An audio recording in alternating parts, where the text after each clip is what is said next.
This is the Big O Show. This is the Big O Show.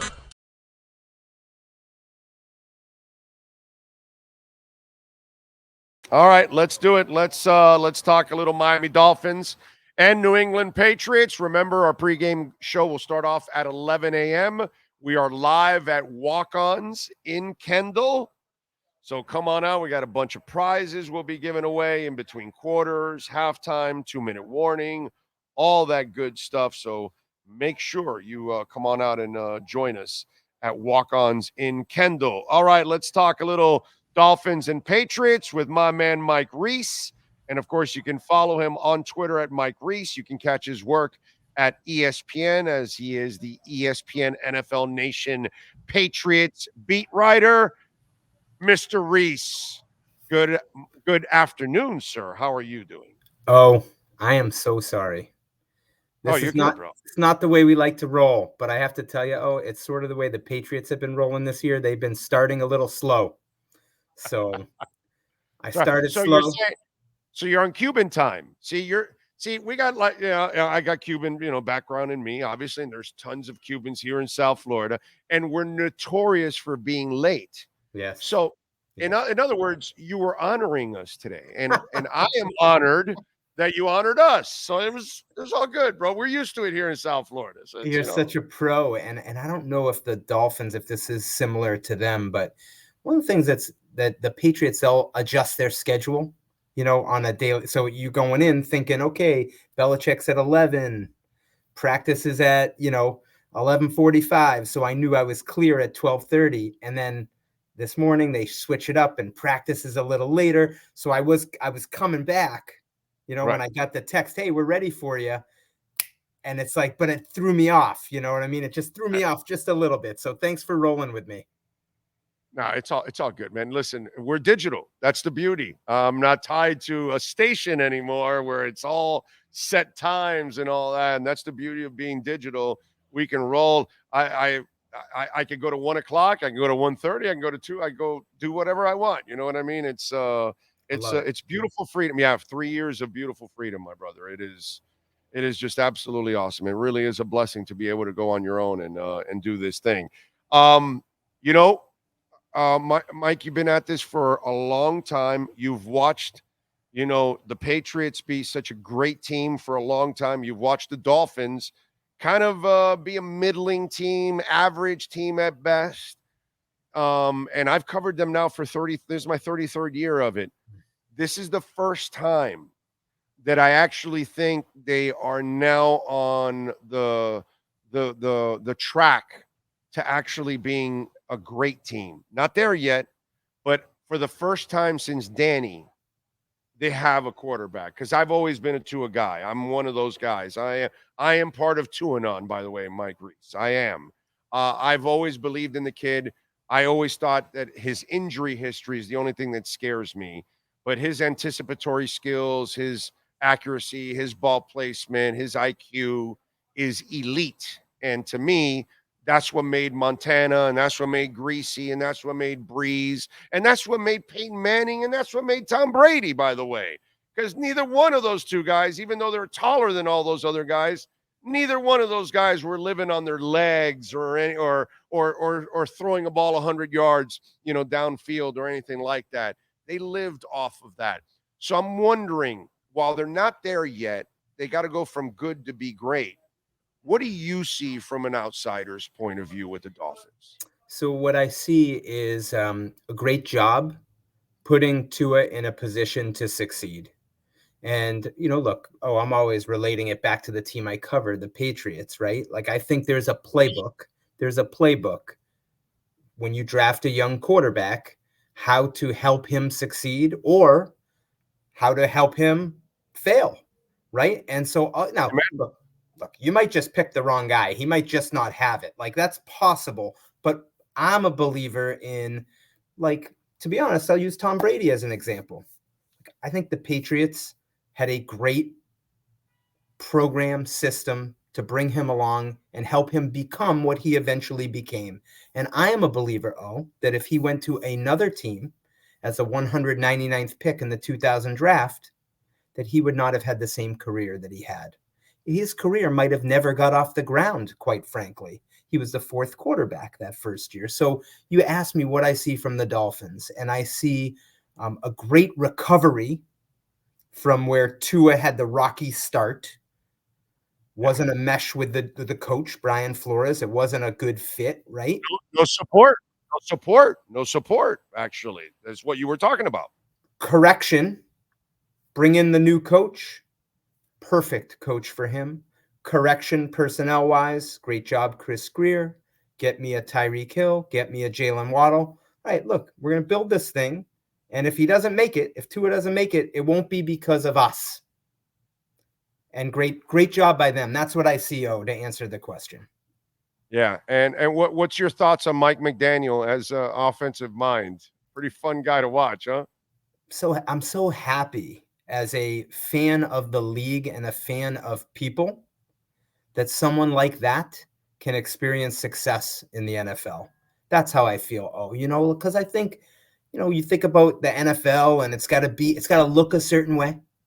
It's got to sound a certain way, and that it's a reminder of there's different ways to do it.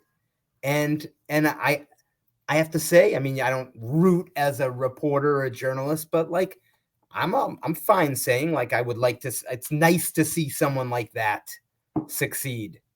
Right. That's the way I feel. And I love his, love his style. I love his approach. I love what he's doing offensively. Yeah. Listen, man, we've watched, I'm old enough, but Tom Flores, we've watched, what's it called? Tony Dungy. These are two guys that had almost no emotions on the sidelines, and they won Super Bowls. We watched Dick Vermeil, cry about everything, Yeah. and win a championship.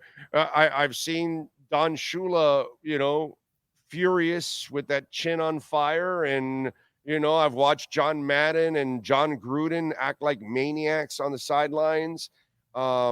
There's no way to do it right. It's you knowing what the hell you're doing in the end, because that's what all those people have in common, that they found a way to do it right at that moment. Their personality just kind of came along the ride. You know what I'm saying? And when I think about it, like, so they hire him, and my first thought as an outsider was, what's that going to look like to the 53 players that are sitting in the meeting room, that hear him commanding the room? What can he command a room? I guess that was one of the thoughts I had as an outsider, not knowing. And to your point, like, he clearly can, right? Like, he can clearly command a room, because I think the players see that what he's doing is making them better. And ultimately, I think I sort of simplify it. I think that's what players want.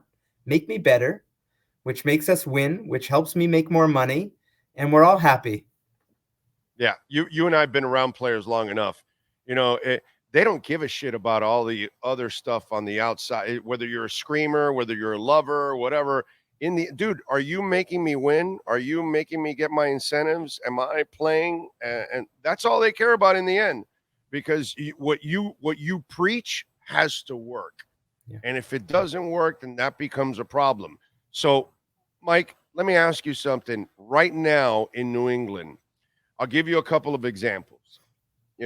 Again, being an old guy, I watched Joe Gibbs win 3 Super Bowls with 3 different quarterbacks that aren't Hall of Famers. I watched Don Shula. I didn't watch that one, but he did make it to the Super Bowl with the Colts. Then he won with the Dolphins. Then he got there with Woodstock, and he got there with Danny. We're watching Andy Reid go to 2 different teams and get to the Super Bowl and have success. I think you know where I'm going with this. Belichick, we know, is the GOAT. But does the GOAT need to start having some other success with another quarterback? Does he need to show something with something else? Because it kind of ends up looking like, well, you landed one quarterback and you were able to win all of this. What else were you able to do? Because that's where I think I want to see, like I've watched Eric Spoelstra. win with all kinds of teams here. You know what I mean? Yeah. I want to, and that to me it's almost like that's one thing that I haven't seen from Belichick yet. Sure. And we've seen it from some other coaches. Sure. How is that going off right now in New England? Yeah. I mean, he's taken some heat out, I mean, and big discussion. I mean, look, week 4, they go down and get blown out by the Cowboys. Week 5, they get blown out at home by the Saints, shut out. I mean, I would say the temperature at that time was like, are we coming close to the end here? And then they go out and lose to the Raiders, one of the lower echelon teams in the league. People calling for his job in a lot of ways, though, So I think when people talk about Bill Belichick's legacy, I think there are going to be some that say, well, what's he won without Brady? And that's part of the discussion. And if you feel strongly about that, like I won't sit here and argue it. I would say I think it's a little revisionist history for those who think like the first Super Bowl they won against the Rams was because of Tom Brady. I mean, that was a defensive-led team. I would say the last Super Bowl they won over the Rams, it was 13-3. And that was in the year 2018. Wasn't that Corey Dillon, Troy Brown, Jermaine Wiggins? Wasn't that his weapons? So Corey, so not Corey, but Jermaine Wiggins, Troy Brown. That was the first year. But in that was the first one. 2001, he was throwing to Troy and Antoine Smith, I think, was the running back. Corey came in after that. So really, Tom really became Tom a little bit after the fact, like call it 2002, 2003. Not to take anything away from Tom, but I mean, I think it's easy to forget that now. And even in their last Super Bowl in 2018, it was a 13-3 game. Like they won that game because of their defense as much as anything else. Hey, Malcolm Butler doesn't intercept the ball at the goal line against the Seahawks in 2014, that season, that Super Bowl.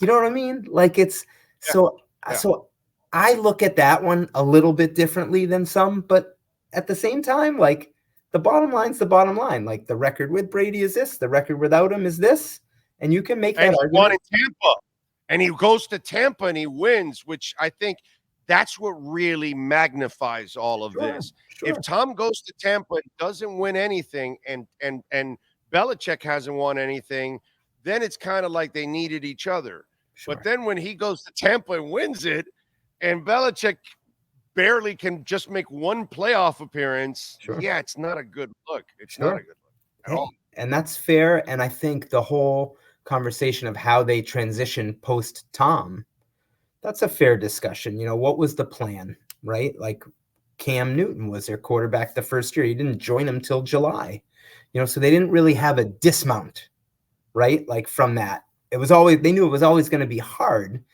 But so that's a fair conversation, a fair knock on him, in this transition to the post-Brady phase for him. It's crazy to go from the accuracy of Brady to the inaccuracy of Cam Newton, bro. That was different. Wow. That is one hell of an extreme. And then we find out that he was given an extension in the offseason. Just out of curiosity, if it continues on a negative path, do you think, what's your gut tell you, will the owner stay with him long term to break the Shula record, or will the owner say, hey, we got to get off this, and he'll cut bait and pay him off if he has to pay him off if there's a couple of years left on this deal? Not that they would let him go this year, but I would imagine that if things go awry again for the rest of the year, does he go into a hot seat next year or something? What do you think Kraft is thinking? So nothing that they agreed to this offseason, I think, will affect any decision making going forward. Like it's not like he signed for 5 years and they would have to pay out an enormous sum that would prohibit them from not moving on if they felt like that was the thing that they wanted to do, that they needed to do. So that's the first thing. I think in a way, the story about an extension was, there wasn't to me anything there, that changed anything. It was normal course of business. It's what they really do every offseason. They sort of go year to year and add on a year. That's how I understand it. So start with that. I think the answer is what does it look like? If they start playing like they did against the Cowboys and Saints and they're not competitive and these games are over in the third quarter, I think you got a stronger likelihood of a change. But if they play like they played last week against the Bills, when they looked a little bit more like the Patriots team that we've seen in past years, like I think what my gut tells me, it'll be, hey, like we want you here. Like this is your place, but we got to figure something out personnel wise. Like why? Because I think the questions will be, why are we signing Devontae Parker to an extension? Will he do that? Will he? I mean, I that's a good question. It's a good question. I mean, so, and then that leads to a whole nother thing. But I mean, I'm not saying they would take personnel away from him, but more they might urge him to say, hey, like you got to swing bigger, basically, right? Like we can't be signing Devontae Parker to extension for $14 million guaranteed. We can't be signing Juju Smith-Schuster in the offseason when we had Jacoby Myers here and we let him walk. Like let me hear your plan. So maybe a little more oversight is what I'm trying to say. And how does that work? I don't know. At this point, will that man allow somebody to be? That's the thing. That's the part I don't see him allowing and saying, no, if somebody's going to be, picking my players, then I'm out of here. You know what I mean? And that's where I wonder how this ends, and that's the sad part, dude, because we're old enough to know it didn't end well for Shula or Tom Landry or Chuck Noll. It didn't end well for Joe Montana. The greatest names in the history of the game have been kicked aside. You know what I mean? I mean, they told Peyton Manning, no, we got a guy coming in the draft. See you, Peyton. We're out of here. And it's amazing that's one thing that this league will do. Joe Namath will end up on the Rams. That's how this league rolls. That at one point or another, even if you're a great player, it'll end up ugly and you're Emmitt Smith and playing in Arizona. Yeah. So we'll see. I do think you asked me what's my gut tell me. I think in my heart of hearts, I think the owner, Robert Kraft, really wants to see Bill Belichick break Don Shula's record here as Patriots coach. And part of that goes back to 2020, when basically, the way I view it, Robert Kraft had to make a decision. Am I choosing the coach or the quarterback? Belichick or Brady? And he measured it out and he said, well, Bill probably going to coach longer than Brady's going to play. And then when Brady's done playing, what do I have left? So I think he's got a little bit of a stake in that. And I think that's part of the reason we're having this discussion. It hasn't looked great post Brady. COVID year 2020, 7-9, whatever, it's a COVID year. I almost dismiss it. Coming back up in 2021 with Mac Jones as a rookie, Josh McDaniels offensive coordinator, 10-7 you finish, 10 with the playoff loss. Then last year, and I think that's what did the damage. What was your plan offensively? New offense, Matt Patricia as the play caller, Joe Judge as the quarterback's coach who had never done it before, and it did some damage to Mac. And we talked about at the start of this, you asked me about the Dolphins and Tua and what's the view from the outside. When I look at it, I mean, to me, that's the playbook of how to ruin or really hurt or impede the development of a young quarterback, right? And so I think now you're trying to get that back this year with Bill O'Brien as the offensive coordinator. And I would use the word tenuous. Because I've seen some good signs, where I think they can be a good, they're better than a 2-5 team, but they got to go do it. Signs don't mean anything. It's about that bottom line at the end of the day. So tenuous, this thing could go either direction in my view. Are you a Mac Jones believer? I am. I would say if you asked me that at the start of the year, I would have said, I am. And I would have been more decisive and I would have answered it right away. I would say my belief was shaken a little bit this Euro with what I saw in the game against the Cowboys. When he's not just turning the ball over, he's like making these like decisions that aren't at NFL level, that are turning into points for the other team. So his decisions and his turnovers, they didn't have a chance because of him. It was the first time I had seen that. Same thing happened in the Saints game the next week. It shook me a little bit. Like it shook me in terms of like, I still believe in him and I think he's going to have a long career in this league. And whether it's at like an Andy Dalton level, which I don't think there's any shame in that. Like, no, I think, of course not. I think he can do that. I thought the ceiling would be higher. I'm going to hold myself accountable. Like I've said, like if you put more around him, I think he could be, I'll say it. I thought maybe like a Joe Burrow. Look, not as gifted, and I was probably too generous in retrospect. But I am a believer, but a little shaken after a couple things I've seen earlier this year. You watch him all the time. I can't say I watch him every down, every play, every game, but does he have a little bit of a conservative nature in him? Because sometimes I want my quarterback to have a little dog and be a little bit more of a risk taker, but obviously risk with intelligence. Like, you're going to take chances, but that's because you're going to fit it into that window. But there are tight windows, as you know, in this league that, this ain't college football where you get sliding glass door windows. No, these are bathroom door windows. And you got to have the guts of a thief in order to do it. Mm-hmm. Is he that guy? Or does he have a little bit of that conservative nature in him where he shies away at times from taking those kind of risks? So he'll do it.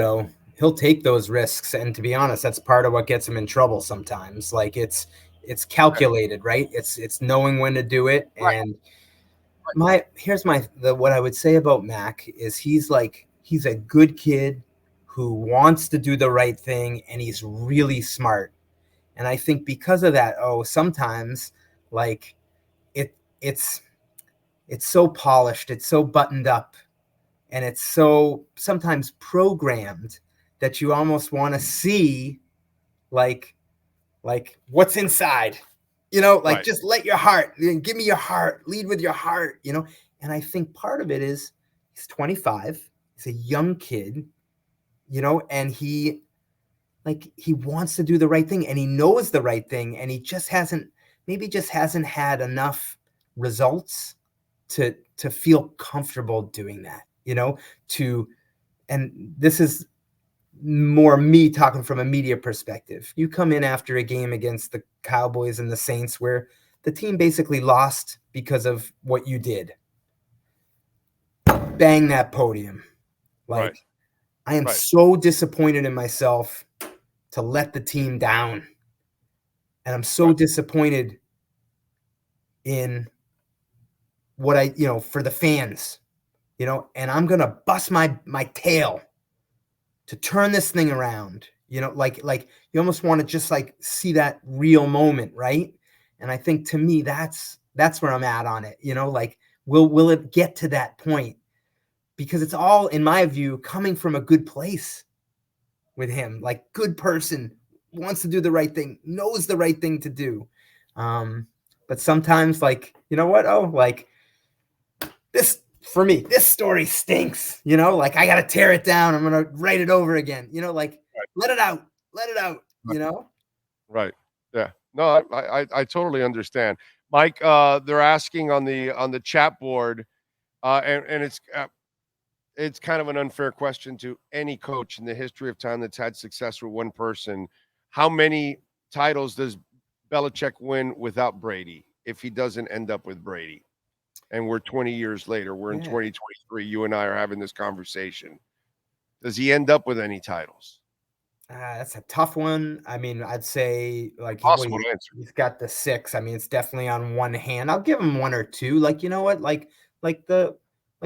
To me, like Sean Payton, what does he have? He has the 1 with the Saints, I think.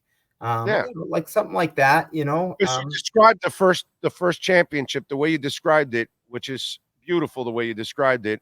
It's Brad Johnson.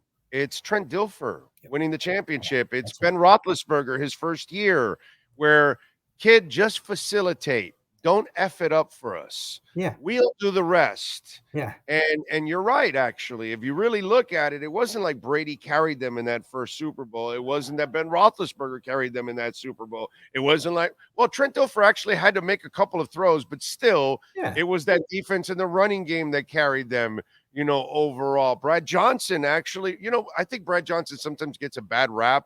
He's actually a better quarterback than people give him respect for. But again, he just kind of had to facilitate because that Tampa defense was, one of the special defenses of all time. So in a way, that first championship was Yes. a coached championship, in other words. I think so. And I think really the next one's like Tom broke out, I would say, in the 2003 Super Bowl, Panthers. Then at that point, he had established himself as, in my view, elite. So yeah, I definitely would give him that first one. I don't know if they would have won it with Drew Bledsoe. I'll say yes, but I think what Tom gave him that first year was just like fewer mistakes and more decisive getting the ball out, and getting it to the right place. Drew was a little bit more of a risk taker. Didn't maybe see it as quick, So those are always hard questions, but I think one or two. You know what? I'll give you a great example to back what you're saying. The Matt Castle year. It's just that Matt Castle wasn't good enough, but Bill did build a team that was freaking nasty and loaded. And so you were just missing Brady because he blew out his knee ligament. Yes. But if you have a different quarterback that's actually a better facilitator, brother, you might have won a championship that year because that team won 11 games, didn't make the playoffs because of the funky Wildcat year that we had here in Miami. But overall, if it wasn't Matt Castle and it was another quarterback, not Tom Brady, but, somebody that was a little bit better, who knows what happens with that team, because that team was loaded for the Patriots. That's right. And that would be the flip side of our conversation of Belichick without Brady, because that was I'll never forget that year, 2008. Brady gets hurt on the 15th offensive play of the season. That's the first time where you're like, wow, we spent all this time reporting on the team spent all this time working, and the complexion of your season changes when you lose your starting quarterback on the 50, and it's Tom Brady after a record-breaking 2007 season where they almost went undefeated. Like it changed everything. And for them, they went 11-5 that year, and it wasn't the hardest schedule, but I mean, it was still, you had to win games without Tom Brady. So that to me would be in the category of, hey, this guy's still the GOAT, whether he had Brady or not. Look what he did in 2008. You get Brad Johnson on that Patriot team, you might win it. You might win it. You might win it. You might win it. You know what I mean? Because Brad Johnson just doesn't get, again, I just think he had some good years in Minnesota. He had good years in Washington. You just go back and look at his stats. He wasn't a bad quarterback. He was a solid quarterback, overall. With the Brad Johnson, maybe the Patriots even scare some people, in 2008. Who knows? They might even win 12 or 13 games with Brad Johnson instead of Matt Castle. All right, give me the prediction. What happens, Mikey? Okay, well, I mean, look, the Dolphins are favored, but I'll be consistent. When I had to make my pick, I didn't know if Tyreek was going to play. Looks like he's going to play. So, I mean, I don't want to do this. So I ended up picking the Patriots in the game up here. So I don't want to come on here and tell you, like, pick the Dolphins. I will look like a hypocrite, The Dolphins should win the game. It's at home. They're favored. They're rolling, right? I shouldn't say they're rolling, but I mean, they got a good thing going. Right? Yeah, they're good. They're good. They're not great. They're good. They're a good team. And here's why I picked the Patriots. I think when you're defending the Dolphins, it helps to have played them already once this year. Does that make sense? Because it's so unique. It's so explosive. Yeah. I thought they did a pretty good job in that first game. 24-20, with the 3 safeties over the top, limited Tyreek, and they got beat by the other players. Yeah, but no youngin. The Gonzalez kid He showed me a little something, Showed you something something. there, He bro. showed you something. He showed you something. Yeah, he showed me something, but he's not there now. Yeah. So, All right.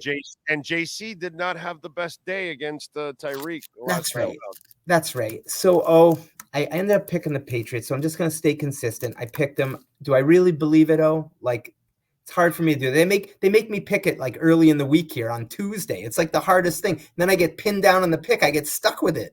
So I'm telling everybody, by the way, to take the Patriots because I don't think the Dolphins should be giving 9.5 points to the it's Patriots. too many. It feels like too many. It feels like too many to me. It's too many. I think it's going to be a 5-6 point win by the Dolphins. I think it'll be a 1 win.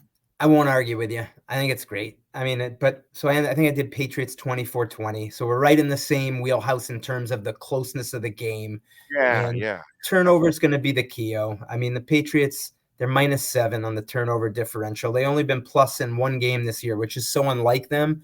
And I think they maybe have started to figure some stuff out, clean some stuff up that will give them a chance. Let's see how that turns out. I could be regretting that pick. We'll see. Either way, the beauty is you and I never lose because we're not really playing, so it doesn't really matter. That's right. That's it. Follow him on Twitter at Mike Reiss and catch his exceptional work there at ESPN covering the New England Patriots. Mike, as always, I appreciate you taking some time, my man. Have a terrific weekend and safe travels. Yeah. There's always time for you because we go way back, and this is part of what is great about what we do. We have history. We have history together that goes back decades. Yes. And that's if we don't have that and the personal connection and the soul behind it, to me it doesn't mean much. So when I got your text about coming on, my first thought wasn't yes or no, it was when. When could we do it? And I just love the connection. I appreciate you. Keep doing what you're doing. You got it. And we'll catch up down the line. I know we'll see each other maybe in the Senior Bowl or something like that down the line, my friend. I appreciate you. Sounds great, Appreciate you. You got it. There you go. The great Mike Reiss, ESPN, NFL Nation, Pats Insider. Excellent work as always, and we appreciate